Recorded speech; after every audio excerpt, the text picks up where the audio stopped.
পুর নিগমের 41 নম্বর ওয়ার্ডের পিসি মিত্তল বাস স্ট্যান্ড সংলগ্ন এলাকায় সোমবার রাতে অগ্নিকাণ্ডের ঘটনায় পুড়ে ছাই হয়ে গিয়েছে দুটি কোয়ার্টার। ঘটনাকে কেন্দ্র করে গতকাল রাতে ব্যাপক চাঞ্চল্য ছড়ায়। We are the dreamers, the achievers, and the leaders. Come, join us today. স্থানীয় সূত্রে জানা গিয়েছে, এদিন প্রথমে কোয়ার্টার থেকে কালো ধোঁয়া বের হতে দেখা যায়। এরপরই আগুনের ঘটনা নজরে আসে।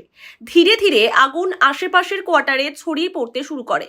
আতঙ্কিত হয়ে পড়েন এলাকার মানুষ। খবর পেয়ে শিলিগুড়ি দমকলের দুটি ইঞ্জিন ঘটনাস্থলে পৌঁছায়। প্রায় 2 ঘন্টার প্রচেষ্টায় আগুন নিয়ন্ত্রণে আসে, কিন্তু ততক্ষণে দুটি কোয়ার্টার সম্পূর্ণ পুড়ে ছাই হয়ে যায়। ভয়াবহ এই অগ্নিকাণ্ডে দুটি পরিবারের সবকিছু পুড়ে ছাই হয়ে গিয়েছে। খবর পেয়ে ওয়ার্ড কাউন্সিলর সেবিকা মিত্তল ঘটনাস্থলে পৌঁছে ক্ষতিগ্রস্ত পরিবার দুটির সঙ্গে কথা বলেন। ওয়ার্ড কাউন্সিলর সেবিকা মিত্তল বলেন, আগুন লাগার সঠিক কারণ এখনো জানা যায়নি। স্থানীয় লোকজন এবং দুটি দমকলের ইঞ্জিনের সহায়তায় সময় মতো আগুন নিয়ন্ত্রণে আসে। ক্ষতিগ্রস্ত পরিবার দুটির পাশে রয়েছে বলে জানান তিনি। এদিকে ঘটনার পর আজ ঘটনাস্থল পরিদর্শনে যান মেয়র গৌতম দেব, ডেপুটি মেয়র রঞ্জন সরকার এবং বড় চেয়ারম্যান প্রীতিকণা বিশ্বাস সহ স্থানীয় নেতৃত্বরা। ক্ষতিগ্রস্ত পরিবার দুটির সঙ্গে কথা বলেন তারা।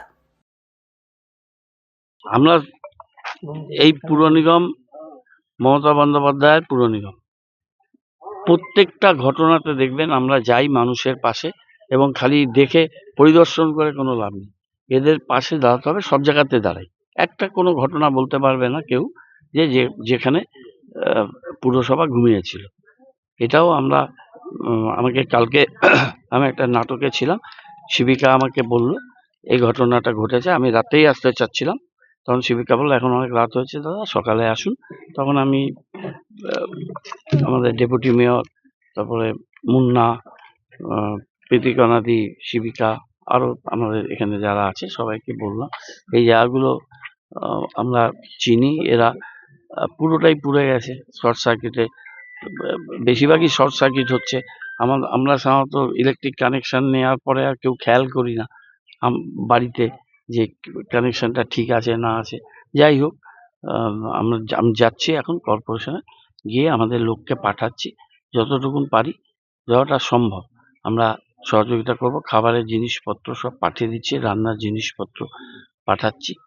আর বাড়িগুলো কত দূর আমরা করে দিতে পারি খুব দ্রুত করতে হবে, নাহলে আর শীতের মধ্যে কোথায় থাকবে সেটা আমি দেখে নিচ্ছি। এটা অনেক দিনের পুরনো একটা বিল্ডিং, এখানে ওই অ্যাসোসিয়েটেড ইঞ্জিনিয়ারিং এর এই এলাকা, এটা পুরনো স্টাফ কোয়ার্টার। এটা দীর্ঘদিন থেকে ওনারা এখানে বসবাস করেন। পুরনো কাঠের সমস্ত বাড়ি ছিল। কোনোভাবে এটা আগুন কালকে রাতে লেগেছিল, লাগার পর খুব ক্ষতিগ্রস্ত হয়েছে 5-6টা ফ্যামিলি, পুরোই প্রায় একবারে ভস্মীভূত হয়ে গেছে। তো আমরা আসছি, মেয়রও আসছেন, দেখছি, ওনাদের পাশে থাকার চেষ্টা করছি। কাউন্সিলর কালকে ছিলেন, কালকে রাত্রিবেলায় এখানে ছিলেন।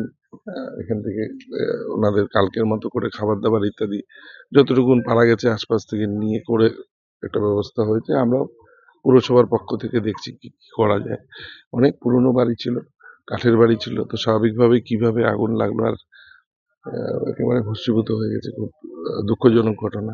তাই এসছি আমরা দেখলাম, দেখে আমাদের বড় চেয়ারপারসন তিনিও আমাদের লিস্টটা নিয়ে কাউন্সিলর গিয়ে বসে আমরা যতটা যা পারি সরকারের পক্ষ থেকে, पुरसभार पक्ष থেকে আমরা পাশে থাকব। अभी तो पूरा खेता में कुछ मिला नहीं जी, जो था सब जल खत्म हो गया, कुछ नहीं है, बचाने के लिए कुछ नहीं है। हम कल 7 बजे आए थे, समय पे आ गए। बचाना मुश्किल था, बचाना आग लगने साथ से पूरा एक बार में पूरा चपेट पे आ गया था। शॉर्ट सर्किट हुआ था, शॉर्ट सर्किट हो गया। यहाँ पे 2-3 परिवार सब कुछ नहीं बचा, कुछ नहीं है। घर पे रहते तुम फोने আমাকে জানালো এখান থেকে, হ্যাঁ আগ लगने से 10 মিনিট में आग को लग चुका গিয়েছে এখান থেকে। হ্যাঁ চাবিটা বলেছিল দাদু। আমি বাড়ি করতে জ্যোতিনগরে, এইবারতে থেকে আমি 5:30টায় গিয়েছি। তারপরে লেগেছে, গিয়ে জাস্ট খেতে বসেছি, ইতিমধ্যে খবর গেল আগুন লেগেছে। আমার 2খানা খাট ছিল, একটা আলমারি ছিল,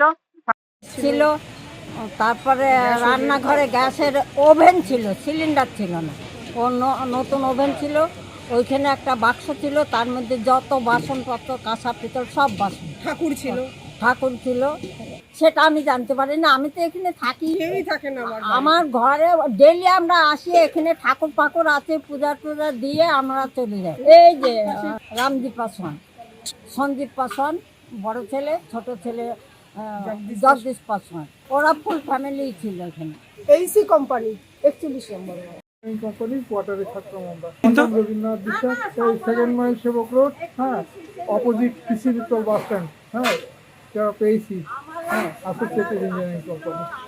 অ্যাসোসিয়েটেড ইঞ্জিনিয়ারিং কোম্পানি। আমরা এখানে 7টা ফ্যামিলি থাকতাম আর কি। এই যে ব্যারাকটা পুড়ে গেল, এখানে আমি ছিল রামজি পাসওয়ান, হ্যাঁ, আর আমি হচ্ছি রবীন্দ্রনাথ বিশ্বাস, হ্যাঁ।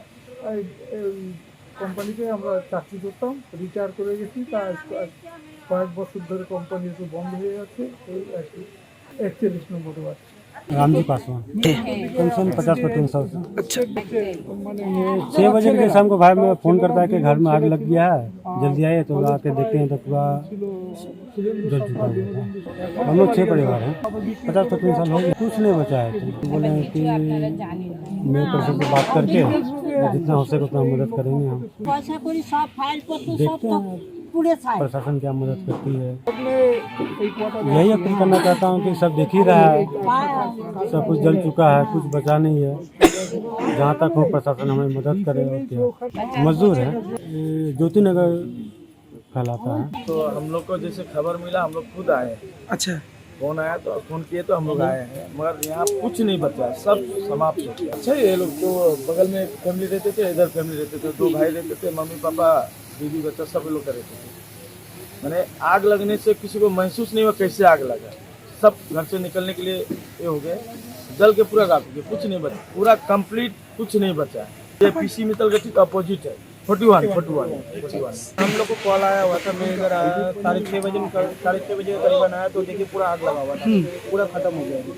नहीं, मेरे घर मोती का घर है। सब कुछ जल गया, Jagdish Paswan. Actually short circuit की वजह से हुआ है ये। 5 मिनट के अंदर ही पूरा घर जल गया। जब तक हम लोग देखे तब तक पूरा जल गया।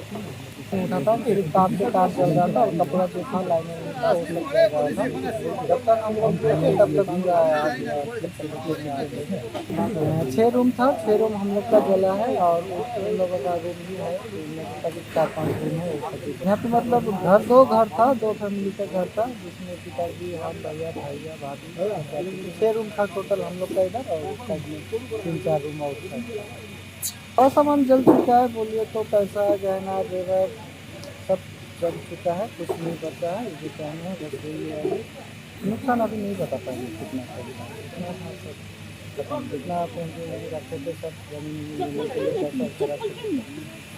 थोड़ा जब फ़ोन किए थे वो लोग भी आने का कोशिश कर रहा था, लेकिन आधा घंटा देरी से आया। तो ये साइड ध्यान नहीं दिया, 2 इंजन तो मेरे सामने ही आया था। एक इंजन आने के बाद दूसरा पता नहीं किसी आया नहीं।